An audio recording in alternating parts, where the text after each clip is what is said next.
Bonjour à tous, en 41e jour de voyage. Donc ce matin je me suis levé vers 7h30, j'ai dormi dans le salon et quand je me suis réveillé, ouvert les yeux, j'avais deux hommes nus en train de petit déjeuner. Donc je savais que mon hôte était nudiste, mais j'avais pas compris que c'était pas nudiste juste sur la plage, c'était nudiste à la maison quoi. Donc bon, voilà, donc mais bon, c'est pas grave, hein, donc ça réveille bien dès le matin. Voilà, j'ai discuté vite fait avec eux et puis après je suis parti avec l'Espagnol qui était accueilli aussi vers le centre-ville de Byron Bay. À pied on est parti parce que j'étais pas sûr de pas encore être positif, donc j'ai pas pris la voiture tout de suite. Donc on est allé, on a marché une bonne demi-heure pour arriver au centre-ville, on s'est promené un peu dans le centre-ville, après on a marché tranquillement sur la plage où il y avait plein de gens qui surfaient et tout, c'était sympa. Et après on est monté un peu à un point de vue et puis là lui il voulait aller au phare et puis moi je voulais plutôt repartir en centre-ville puis après aller prendre la voiture, donc on s'est séparés là. Donc après je me suis promené un peu au centre-ville, je suis allé acheter du pain et 2-3 trucs à Woodworth et après je suis allé retourner chercher la voiture et là j'ai pris la voiture pour aller à une cascade que m'avait conseillé Don, donc j'y suis allé pour 3 quarts d'heure de route. Et arrivé là-bas à la fin c'était vraiment de la route en cailloux et tout, mais bon. J'ai réussi à passer, j'ai garé la voiture, là il n'y avait que 2 voitures garées. J'ai pique-niqué là et puis après je suis parti pour une balade d'une bonne heure et quart pour arriver jusqu'à la chute d'eau. D'ailleurs j'avais pique-niqué face à la chute d'eau qu'on voyait au loin à 200 ou 300 mètres plus loin.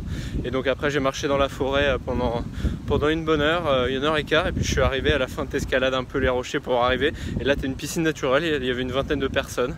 Et, mais bon, elle était un peu à l'ombre la piscine naturelle, donc j'ai pas tenté de m'y tremper.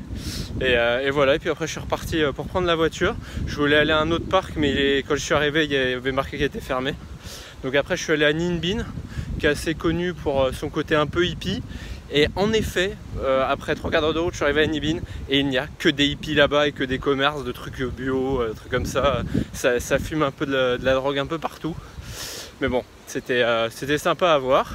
Puis après j'ai fait 10 € d'essence et je suis reparti vers Byron Bay.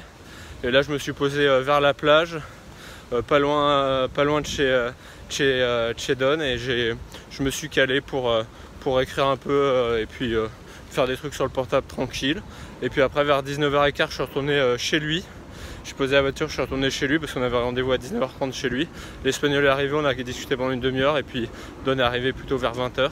Puis là on est allé faire des courses ensemble pour faire à dîner. Donc on a acheté des steaks et des légumes et puis j'ai acheté une bouteille de vin et voilà, et puis on a dîné tous ensemble. Donc là dès qu'on est rentré, l'Espagnol et lui se sont remis nus. Et là quand Don faisait la cuisine, il m'a proposé de me mettre à l'aise. Donc je dis que c'est bon, j'étais à l'aise. Donc voilà, et on a dîné ensemble, les deux étaient nus, moi j'étais habillé tranquille à table. Voilà, on a bien discuté de tout et de rien, de couchsurfing, de voyage et tout, c'est sympa. Et puis vers 23h30, comme la veille on avait un peu forcé, on allait se coucher et puis voilà, c'est tout pour aujourd'hui, à demain.